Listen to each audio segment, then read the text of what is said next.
다음은 사회학적 관점에 있어서의 인간의 욕구의 세 번째의 욕구로 사람들은 자유에 관련된 갈망하는 욕구가 있습니다. 즉 사회에 대해 갈망하는 욕구의 기본은 인간은 누구에게든지 통제받는 걸 싫어합니다. 그것이 바로 자유로워지고자 하는 욕구 때문에 그런 것입니다. 자유가 구속되어 다른 사람으로 지배를 받는 것은 사람들이 싫어하는 경향성으로서의 내용입니다. 우리가 더 나은 세상을 위하여 싸우는 것 또한 자유를 갈망하는 것입니다. 즉 실제적으로 인간들이 경제적인 활동을 하는 거나 인간관계에 있어서 활동을 하는 거나 모든 활동의 내용은 자유적인 부분에 있어서 아주 자유로운 부분에 있어서의 욕구를 향상시키는 데 있어서 필요성으로 경제적인 활동을 하며 지적인 활동도 하고 관계성에 있어서의 인간관계도 유지해갖고 이런 모든 것이 인간이 갖고 있는 자유를 갈망하는 기본적인 욕구인 것입니다. 그런데 이 욕구를 사람들은 자기가 갖고 있는 소유욕, 자기가 갖고 있는 이기적인 부분을 자유를 갈망하는 모든 사람들을 통제하려는 욕구가 인간 본성 가운데 깔려 있습니다.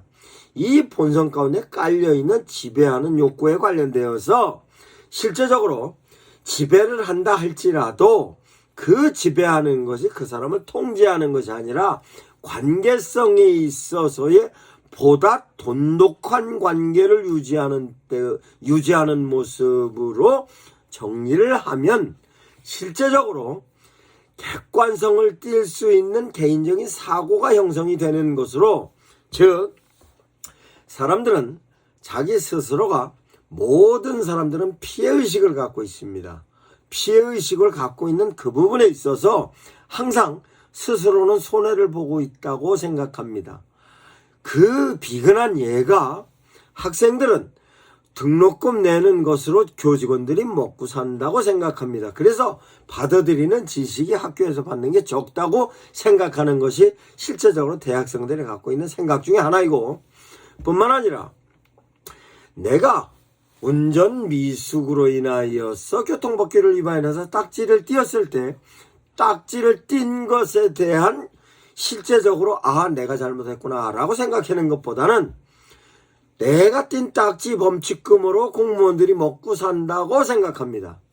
뿐만 아니라 길거리에서 공사를 하는 모습을 보면 저것은 내가 필요한 것으로서 공사를 하는 것이 아니라 공무원들이 먹고 살기 위하여서 하는 공사라고 생각하고, 좋은 차를 타고 가는 사람들은 실제적으로 그 부분에 있어서의 그 사람을 혹시 사기나 아니면 불법으로 저렇게 돈 벌어서 가는 거 아닌가 하는 생각을 합니다. 그 생각을 하는 사람들은 이기적인 출발점에서 생각하기 때문에 모든 사람들이 그렇습니다만 그 내용은 주관적인 건데 객관적으로 돌리면 그 객관성에 의해서 내가 그런 생각을 갖고 있으면 상대방도 그런 생각을 갖고 있다라고 생각하면 상호간의 조율하는 부분에 있어서의 내용이 정리가 되는 것입니다. 이와 같은 부분이 사회성으로서의 관계성에 출발하는 기점인 것입니다. 이것은 실제적으로 그 부분을 조율을 하는 사람, 조율을 잘하는 사람이 실제적인 부분에 있어서의 사람들을 지배할 수 있는 사람이 되는 것입니다. 이와 같은 내용이 모든 사람들이 이기심에서 출발하지만 그 이기심조차도 보편적인 것이고, 보편적인 것으로서의 내용은 객관성을 띠게 되는 것입니다. 이와 같은 객관성을 띠는 데 대한 내용으로서의 삶의 자세가 사회적 욕구로서의 내가 상대방과 관계를 유지하는 쪽으로의 내용인 것입니다. 이것은 보편적이면서 상식적이고 뿐만 아니라 상호 간에 있어서도 이 부분에 있어서 객관성을 띤 사고로 관계를 유지하면 행복감을 느낄 수 있는 것입니다. 즉 자유의 욕구가 가득한 사람은 구속함을 싫어합니다. 그것은 기독교인들조차도 그렇고 모든 사람들의 그런 내용이 인간들에게는 전부 있습니다. 그런데 그 내용을 실제적으로 교회에서 적용하는 것에 있어서도 실제적인 부분에 구속적인 내용으로 교회의 교리를 정리하는 내용이 있습니다.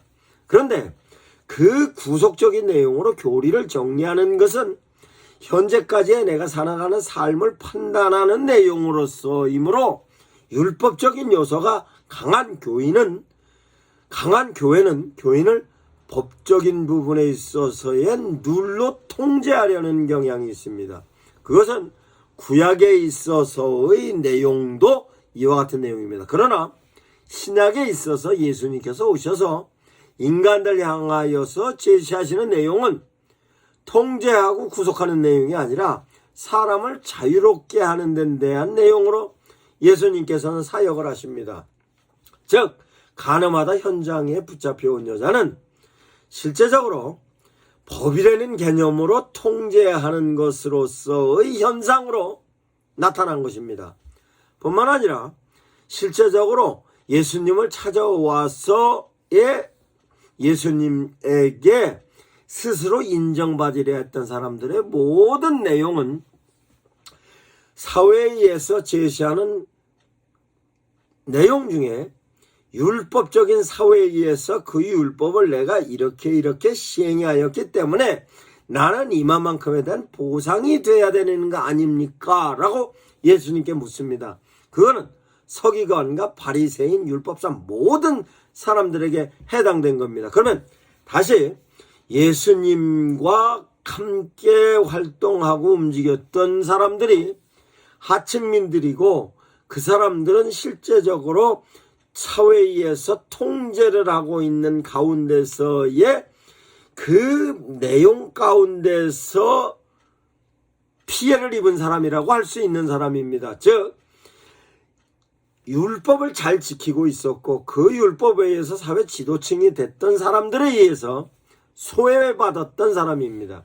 그 소외받았던 사람들을 다시 그네들을 향하여서 통제하는 수단으로 율법적인 내용을 계속 제시하고 통제하고 구분하고 그 내용으로 갖고 그네들을 지배하였습니다. 그러나 예수님의 사회적인 욕구에 관련된 대안은 그네들을 품어주는 겁니다.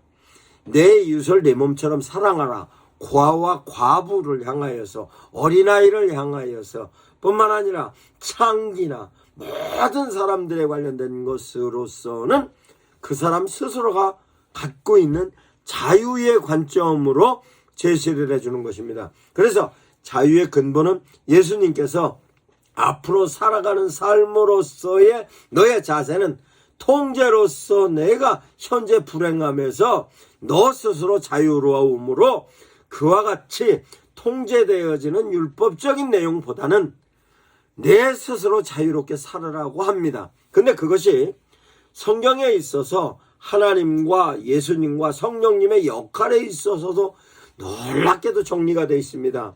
하나님은 인간들이 가장 인간답게 사는 방법으로서 계율적인 부분에 하라 하지 마라 했던 내용인데 인간의 자유로움을 느끼기 위해서 인간들이 형편없어지는 그 반대급부적인 부분에 있어서는 하지 말고 인간이 가장 행복하고 아름다운 모습으로서의 내용은 이렇게 하라 하는 것이 율법적인 근거였는데 그 내용을 실제적으로 사람들은 사람이 사람을 통제하는 쪽으로다가 작용을 하고 활용을 하였습니다.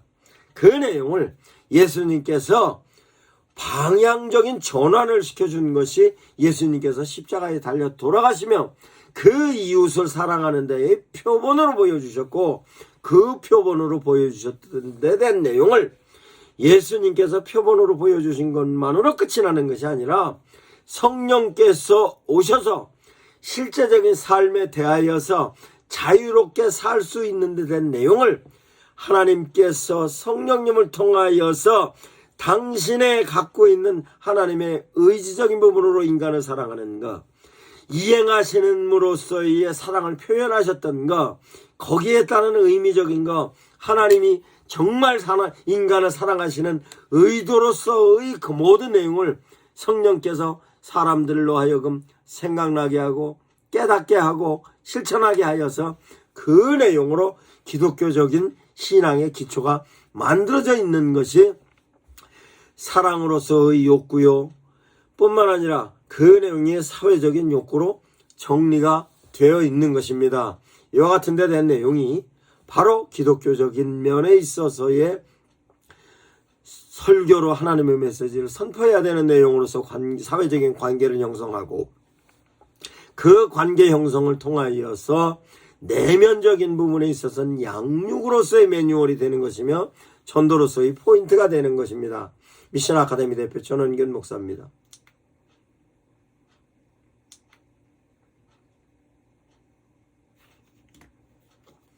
이와 같은 사회적 욕구에 대하여 내가 그 사회에 참여하는 부분으로서의 욕구가 인간에게는 있는 것입니다.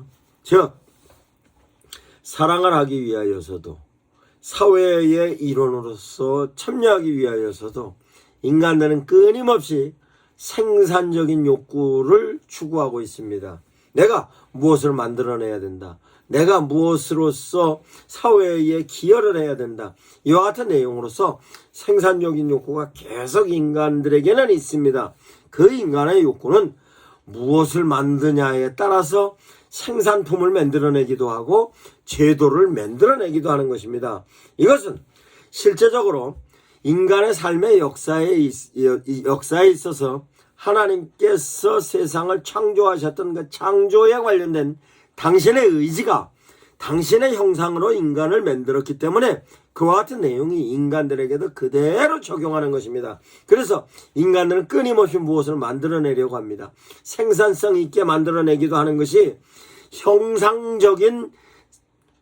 형상으로서의 상품과 용품을 만들어내기도 하고 형상적이 아닌 제도적인 부분의 사유적인 내용으로서의 제도 같은 경우도 인간이 생산적인 욕구에 의해서 만들어내는 것입니다.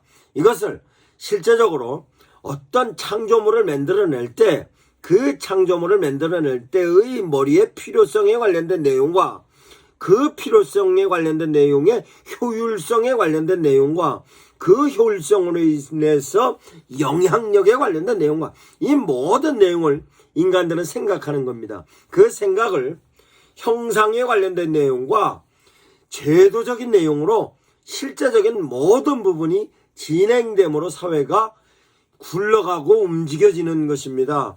이와 같은데 인간은 행복감을 느끼는 것입니다. 즉 생산적인 행복감은 창조물을 만들어내는 것에 대한 행복감도 뿐만 아니라 그 제도적인 부분에 있어서의 만들어냄에도 행복감도 이것은 인간이 하나님의 형상으로 만들어진 부분에 있어서의 미학적인 내용으로서의 행복감인 것입니다.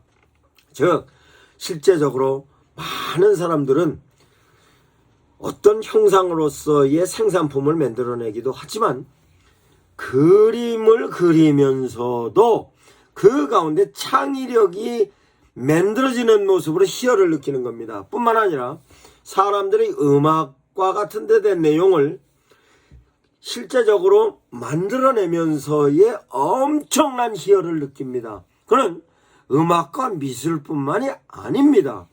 문학에 있어서도 내가 그 문학적인 기법을 활용을 하여 그 문학에 관련된 내용이 만들어지는 것으로서의 문학적인 생산성을 가지고도 사람들은 엄청난 희열을 느끼고 있는 것입니다. 그것은 실제적으로 문학적인 내용뿐만 아니라 철학적인 이론이 만들어지는 것도 그렇고 어떤 학문적인 분석을 진행하는 것도 그렇고 원리와 법칙에 관련된 내용도 실제적으로 원래 있는 것이라 할지라도 그 사람 스스로가 그걸 깨달아져서 만들어졌다 하면 엄청난 희열을 느끼는 것입니다. 뿐만 아니라 생산성에 있어서 제도적인 부분이나 생산물에 관련된 내용도 점점 더 그 제품적인 내용이나 제도적인 내용이 점점 더 상승합니다. 그 상승함으로 발전하는 데 대하여서 엄청난 인간들은 생산성의 희열을 느끼는 것입니다. 빌딩이 높아지는 것입니다. 자동차에 관련된 것도 기술이 점점 나아지는 겁니다.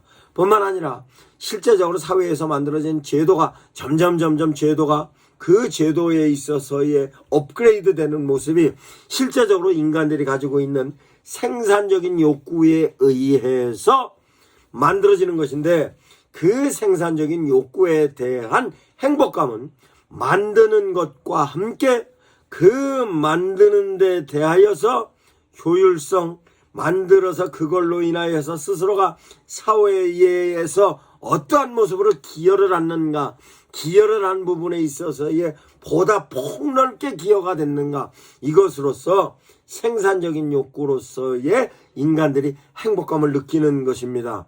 이와 같은 내용은 실제적으로 교회에서도 이 부분에 있어서 목사님들께서 성도들을 향하여서 그 부분에 있어서 부족하였을 때 하나님으로부터의 놀라운 지혜가 필요한 것으로, 내가 생산적인 부분에 있어서 그 생산성을 향상시키는 데는 어떤가, 뿐만 아니라 어떤 생산품을 생산하는 데 있어서의 부족한 부분은 무엇인가, 그것을 지속하는 데 있어서의 부족한 부분은 무엇이고 보완할 부분은 무엇인가, 이런 의미에서 성경에 있어서는 지혜로 설명하는 것입니다. 이 지혜에 대한 내용이 생산성에 관련된 욕구로서로 설명할 수 있는 것입니다. 이 같은 내용을 목사님들께서 성도들을 양육의 개념으로, 전도의 개념으로 하나님의 도우심으로서의 지혜의 관점에서 제시하면 대단히 좋은 교회의 프로그램이 될 수 있을 것입니다. 미션 아카데미 대표 전원균 목사입니다.